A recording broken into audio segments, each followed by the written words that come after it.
નમસ્કાર, આપ જોઈ રહ્યા છો નેશન પ્લસ ન્યૂઝ. હું છું આપની સાથે હિરલ પંડ્યા.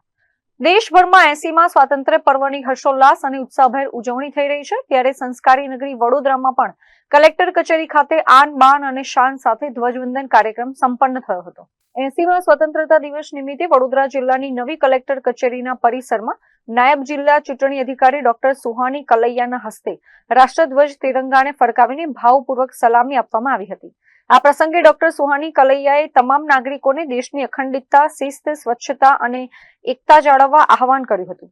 સાથે જ દરેક નાગરિકને એક આદર્શ નાગરિક તરીકે નૈતિક મૂલ્યો સાથે દેશના વિકાસમાં સક્રિય યોગદાન આપવા અપીલ કરી હતી. દેશભક્તિથી સભર આ વાતાવરણમાં કલેક્ટર કચેરી ખાતે ઉપસ્થિત તમામ અધિકારીઓ અને કર્મચારીઓએ દેશ હિતમાં સતત કાર્યરત રહેવાનો દ્રઢ સંકલ્પ કર્યો હતો.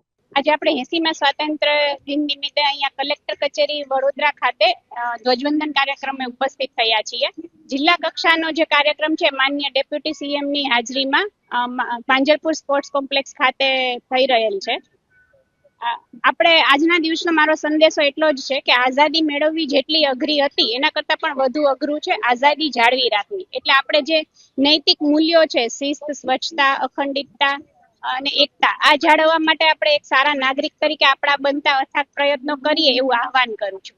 જીતેન્દ્રસિંહ રાજપૂત સાથે Chirag Patel, nation plus news, Vadodara.